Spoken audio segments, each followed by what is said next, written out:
হে everyone, কেমন আছো তোমরা সবাই? আশা করি খুব ভালো আছো। আজকে চলে এসেছি তোমাদের কাছে একটা দারুণ ভিডিও নিয়ে।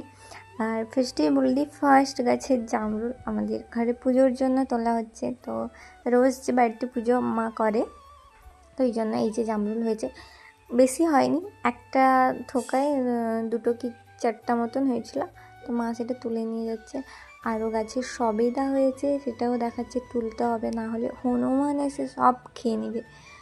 হনুমান তো সবেদা খায় না, সবেদার বীজগুলো খায়। আমি দেখেছি নিজে, তাই বললাম যে বীজগুলোই খায়। আর আমাদের গাছে সামনে যে মিনি গন্ধরাজ ফুলের গাছটা, ওটা তো তোমাদের সঙ্গে শেয়ার করেছি, ফুল হয়েছিল, গাছ অনুপাতে ফুল অনেক হয়েছে। এই গাছটা কিন্তু এটা এমনি দেশি গন্ধরাজ ফুলের গাছ।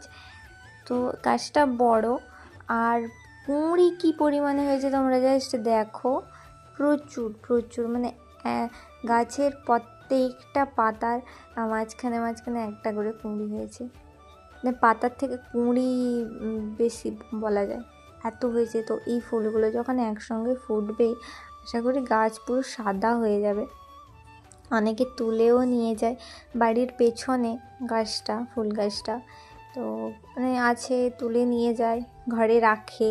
ঘরে রাখলে গন্ধ হয়। আমার তো মনে হয় ঘরে তুলে রাখার থেকে গাছে থাকলে অনেক দিন থাকবেও, আর গন্ধটাও বেশ হাওয়াতে অনেক দূর যাবে, ভালো লাগে। ঘরে রাখলে 2 দিন পর শুকিয়ে যাবে, তো এরকম রাখার কোনো মানেই নেই।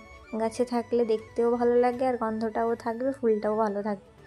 এই যে দেখো গাছটা, বড় গাছ, কিন্তু কুঁড়ি কী পরিমাণে হয়েছে দেখো, প্রচুর।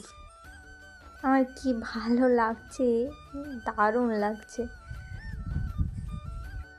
তখন তো তোমাদের সঙ্গে ফুল গাছ শেয়ার করলাম, তারপরে একটা দারুণ জিনিস দেখাচ্ছি, এতক্ষণ আমার চোখে পড়েনি। তারপরে জামরুল গাছ, তো জামরুল দেখালাম হয়েছে, তখনও চোখে পড়েনি। হঠাৎ যখন দেখি, এই যে দেখো, তোমরা বুঝতে পারছো এটা কী বলো তো? এটা একটা পাখির বাসা। তো কী পাখির বাসা জানি না, তা এমন জায়গায় হয়েছে দেখতেও পাবো না, যে একটা বড় ডাল হয়েছে, উঠে গিয়ে দেখা যাবে না, এত সরু ডালে বাসাটা করেছে যে দেখাও যাবে না কী পাখির বাসা। আর বাচ্চাও হয়নি, বাচ্চা হলে একটা আওয়াজ আসতো চুঁচু করে, সেরকম আওয়াজ নেই।